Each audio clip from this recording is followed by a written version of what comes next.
আজ গেছিলাম একটা জায়গায়, তো কোথায় গেছিলাম, কি করলাম, কি খেলাম সেটাই তোমাদের সাথে শেয়ার করবো এই ভিডিওতে। তো এখানে আমরা বেরিয়ে পড়েছি একটা জায়গায় যাওয়ার জন্য।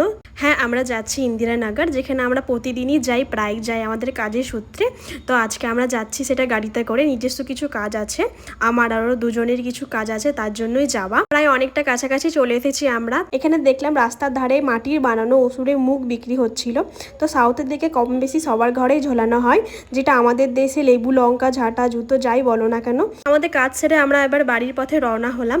প্রায় অনেকটা কাছাকাছি চলে এসেছি। তো এখানে ফুলের কোনো অভাব নেই, চারিদিকে শুধু ফুল আর ফুল।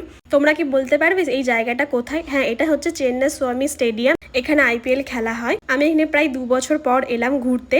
চলো, অনেক কথা বললাম, এবার কিছু খাওয়া যাক। তো এখানে একটা দেখলাম দোকান, খুব একটা পছন্দ হলো না, খাওয়ার ছিল না। তো ফাইনালি আমরা বাড়ির কাছে অন্তত চলে এসেছি, তাই ভাবলাম আমরা এখানে মালেশ্বরম ক্যাফেতেই চলে আসি। আমাদের দুজনের কাছে সব থেকে একটা কঠিন কাজ হচ্ছে এই খাবার চুজ করা। আরে না না, তোমরা কি ভাবছো ভালো কিছু খাবার? আমরা যখনই কোথাও খেতে যাই তখনই আগে দুজনের মধ্যে কথা হয়ে যায় যে 250 টাকা বা 200 টাকার মধ্যে কিছু খাবার অর্ডার করতে হবে, তাহলেই বাইরে খাবো। এই শর্ত নিয়ে আমরা কিছু বাইরে খেতে যাই, তার জন্য আমাদের এতটা লেট হয়ে যায়। তো এখানে আমার দই বড়া আসতে অনেকটাই লেট হয়েছিল। যাই হোক, খাবারগুলো খেয়ে আমাদের বেশ ভালোই লেগেছে, কিন্তু এখানে সব খাবারই ভেজ, কোনো কিছু ননভেজ নয়। অনেকেই কম বেশি এখানে এসেছো বা খেয়েছো, আমাকে আর নতুন করে কিছু বলতে হবে না। চলো, এখানে আমরা বাড়ি প্রায় চলে এসেছি। পরে তোমাদের সাথে আরো কিছু ভিডিও শেয়ার করবো আমার। ভিডিওটা ভালো লাগলে একটা লাইক করে